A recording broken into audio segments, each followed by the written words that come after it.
Audio Jungle। বন্ধুরা, শীতের আমেজ পড়তে না পড়তে সারা বাজার কিন্তু বাঁধাকপিতে ভরে গেছে। তাই আজ আমি নিয়ে চলে এসেছি দুর্দান্ত স্বাদের নিরামিষ বাঁধাকপির রেসিপি। বানানোর পদ্ধতি একদম নতুন, তবে সহজ ও সরল সাধারণ। বাড়িতে থাকা সাধারণ মশলা দিয়ে এই রেসিপিটা তৈরি করে নিতে পারবেন। অনেক রকমভাবে তো বাঁধাকপি রান্না করে খেয়েছেন, একবার এইভাবে সাধারণ কিছু ঘরোয়া মশলা দিয়ে রান্নাটা তৈরি করে দেখবেন। স্বাদ যেমন দুর্দান্ত হবে, তেমনি এই সুগন্ধে কিন্তু পুরো ভাত খাওয়া হয়ে যাবে। নমস্কার বন্ধুরা, আমি শিবানী কুকিং চ্যানেলে সবাইকে স্বাগত। তো আজকে রেসিপিটা বানাতে প্রথমে লাগছে আমার বাঁধাকপি। এখানে একটা বাঁধাকপি আমি নিয়েছি। বাঁধাকপিটাকে আমি 4 টুকরোয় কেটে নিচ্ছি। এবারে আমি বাঁধাকপিটাকে একটু ভালো করে ধুয়ে নিয়েছি। আপনারা গোটা বাঁধাকপিটাও ধুতে পারেন, আবার 4 টুকরো করেও ধুতে পারেন। এদিকে আমি গ্যাসটা জ্বালিয়ে একটা কড়াই বসিয়ে দিয়েছি। কড়াইতে আমি মাঝারি সাইজের মগের 1 মগ জল দিয়ে দিলাম এবং আমি যে বাঁধাকপিটা 4 টুকরো করে কেটেছিলাম সেই 4 টুকরো বাঁধাকপিটা এই জলের মধ্যে দিয়ে দিলাম। এই দেখুন গ্যাসটা জ্বালিয়েছি। এরপরে এই বাঁধাকপির ওপরে আমি 2টো টমেটো দিয়ে দিলাম আর 4-5টা কাঁচা লঙ্কা দিলাম। কাঁচা লঙ্কাটা যে যেরকম ঝাল খাবেন সেইভাবেই দেবেন। আর দিলাম আমি 2টো আলু, নতুন যে আলু আছে সেই 2টো আলু দিয়ে দিলাম। দিয়ে ঢাকনা দিয়ে 15 মিনিটের জন্য রেখে দিলাম এবং গ্যাসের আঁচটা বাড়িয়ে দিলাম। এই দেখুন জলটা গরম হয়ে ফুটে উঠেছে এবং বাঁধাকপি, আলু এবং লঙ্কা, টমেটো সব প্রায় সেদ্ধ হয়ে এসছে। এবারে আমি এই জল থেকে এই বাঁধাকপি, টমেটো, কাঁচা লঙ্কা আর এই আলুটাকে তুলে নেব।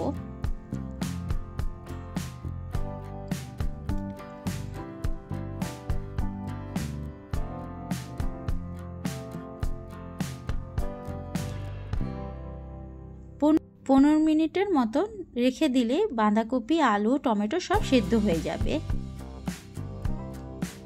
সব তুলে নিলাম আমি একটা প্লেটের মধ্যে। এই সেদ্ধ করা জল থেকে সব তুলে নিলাম বাঁধাকপি, টমেটো, কাঁচা লঙ্কা আর আলু। এবারে এই সেদ্ধ করা বাঁধাকপিটাকে এবারে আমি একটু কুচিয়ে কেটে নেব।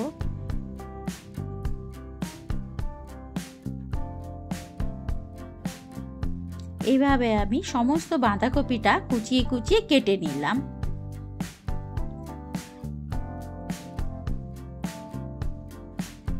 আমার বাঁধাকপিটা কাটা হয়ে গেছে। এবারে আমি একটা প্লেটে তুলে রেখে দিলাম বাঁধাকপিটাকে। এই দেখুন, যেহেতু আমি সেদ্ধ করেছি গোটা বাঁধাকপিটাকে, সেই জন্য আমি খুব একটা কুচে কাটিনি। আপনারা চাইলে কুচেও কাটতে পারেন, আবার একটু মোটাও কাটতে পারেন। আমি একটু মোটা করে কেটেছি।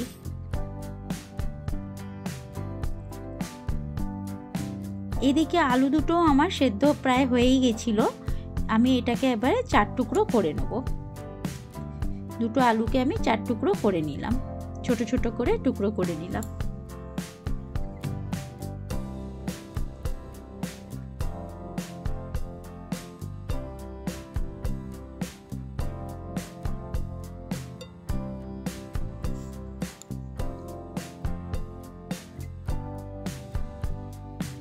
আলুটাও কাটা হয়ে গেল।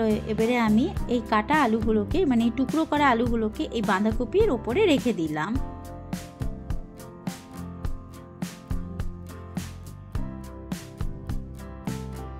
একটা মিক্সির বাটি নিয়ে নিলাম, যার মধ্যে আমি যে 4টে কাঁচা লঙ্কা সেদ্ধ করেছিলাম সেই সেদ্ধ করা 4টে কাঁচা লঙ্কা দিয়ে দিলাম।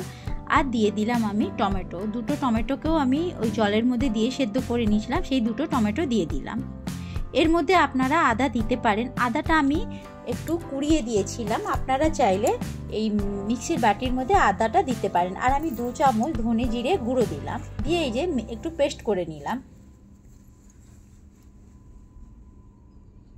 এই দেখুন আমার মিহি পেস্ট হয়ে গেছে। এই দেখুন টমেটো, কাঁচা লঙ্কা, জিরে, ধনে, এর মধ্যে আদাও দিয়ে পেস্ট করতে পারেন। এদিকে আবার গ্যাসটা জ্বালিয়ে দিলাম, কড়াইটা বসিয়ে দিলাম। এবারে আমি একটু ঘি দিয়ে দিচ্ছি। ছোট চামচের 1 চামচ ঘি দিয়ে আমি গোবিন্দভোগ চাল আমি 1 চামচের মতো নিয়ে একটু হালকা ভেজে নেব। একদম কড়া ভাজা হবে না, হালকা ভাজবো। এর মধ্যে আমি ছোট চামচের 1 চামচ বেসন দিয়ে দিলাম। এবারে চাল আর বেসনটাকে একসাথে ভালো করে ভেজে নেব। এই দেখুন আমার ভাজা হয়ে গেছে, একদম লাল লাল ভাজা হবে না, এরকম হালকা ভাজা হবে। এবারে আমি একটা প্লেটের মধ্যে তুলে নিচ্ছি এই ভাজা চালটাকে, মানে বেসন দিয়ে ভাজা চালটাকে।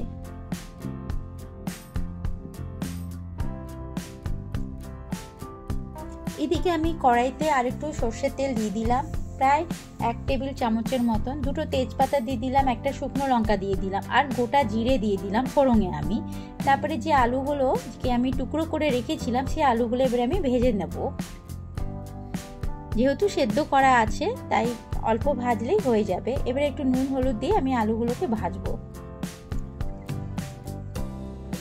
নুন হলুদ দিয়ে আমি আলুগুলো ভেজে নিলাম।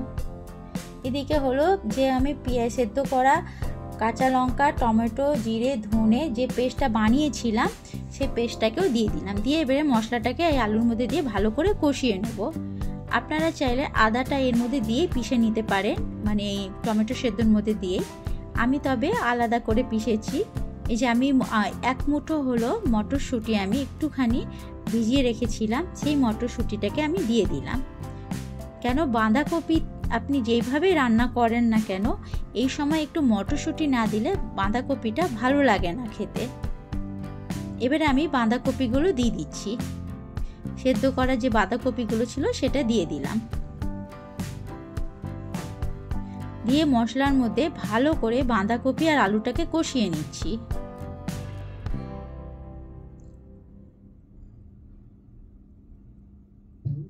এভাবে কষিয়ে নেব। এর মধ্যে এবারে স্বাদ হিসাবে লবণ দিয়ে দিলাম আর একটুখানি হলুদ দিয়ে দিলাম। এবারে 1 টুকরো আদাকে আমি ঘিসে দিয়ে দিচ্ছি। আপনারা চাইলে মশলার মধ্যে যখন আমি টমেটো সেদ্ধটা পিষেছিলাম কাঁচা লঙ্কার সাথে তখনই আদাটাও পিষে নিতে পারেন। আমি হলো বাঁধাকপির ওপরে ঘিসে দিয়ে দিচ্ছি, কারণ বাঁধাকপিটা কষতে কষতেই আদাটাও ভাজা হয়ে যাবে।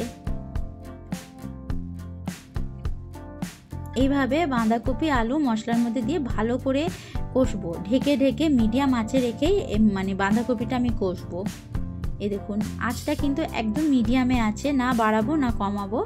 ঢাকনা দিয়ে দিয়ে ভালো করে বাঁধাকপিটাকে নাড়িয়ে নাড়িয়ে কষতে থাকবো। এদিকে যে চাল আর বেসনটাকে আমি ভেজে রেখেছিলাম সেটাকে আমি শিলনোড়ার মধ্যে ভালো করে বেটে নেব। এটা বন্ধুরা গোবিন্দভোগ চাল দিয়ে করলে বেশি ভালো লাগে, কারণ গোবিন্দভোগ চালে খুব সুন্দর একটা সেন্ট থাকে। এই দেখুন এইভাবে বাঁধাকপিটাকে কষিয়ে কষিয়ে রান্না করতে হবে ঢাকা দিয়ে দিয়ে।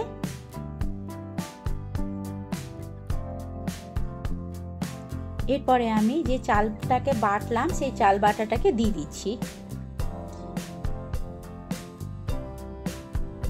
দিয়ে ভালো করে বাঁধাকপির মধ্যে চাল বাটাটা মিশিয়ে নেব। এই যে গোবিন্দভোগ চালটাকে যে বেসনের সাথে ঘি দিয়ে ভেজে নিলাম, নিয়ে এটাকে মানে পেস্ট বানিয়ে নিলাম।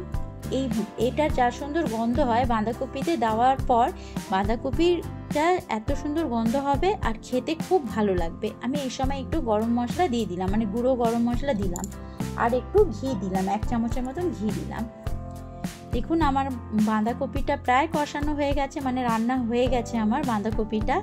আপনারা চাইলে এটাকে একটু রসা রসা রাখতে পারেন, আমি তবে এটা একদম শুকিয়ে দেবো। আমাদের বাড়িতে কেউ রসা রসা বাঁধাকপি খেতে ভালোবাসে না, তো আপনারা কিন্তু এটাকে একটু রসা রসা ভাবেও খেতে পারেন।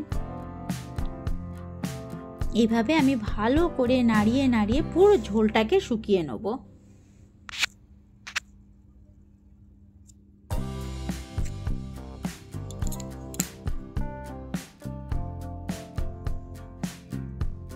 এই দেখুন পুরো আমার ভাজা হয়ে গেছে, আমার বাঁধাকপিটা পুরো তৈরি। এবারে আমি একটা সার্ভিং ডিশের মধ্যে বাঁধাকপিটা সার্ভ করে দিচ্ছি। গরম ভাতের সাথে এই বাঁধাকপিটা থাকলে আর কিছু লাগে না বন্ধুরা, এতটাই সুন্দর মানে গন্ধ বেরোয় এই বাঁধাকপিটা থেকে, আর খেতে হয় দুর্দান্ত। একটু আলাদা প্রসেসে করেছি, আপনারা এইভাবে একবার বাড়িতে বানিয়ে দেখবেন। এই ঠান্ডার দুপুরে গরম ভাতের সাথে এরকম বাঁধাকপি থাকলে আর কিছুই লাগে না। এইভাবে বাঁধাকপি একবার বাড়িতে বানাবেন। আজকে যদি আমার এই নতুন পদ্ধতিতে বাঁধাকপি রেসিপিটা আপনাদের যদি ভালো লেগে থাকে তো একটা লাইক করবেন, কমেন্টে জানাবেন কেমন হয়েছে রেসিপিটা।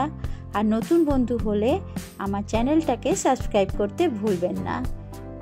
শুধু ভাত নয়, এই বাঁধাকপি রেসিপিটা দিয়ে ভাত, রুটি, পরাঠা, লুচি সব কিছুর সাথে খুব ভালো লাগে। তো আজকের মতন টাটা, কালকে আবার এসে যাব আর একটা নতুন রেসিপির সাথে।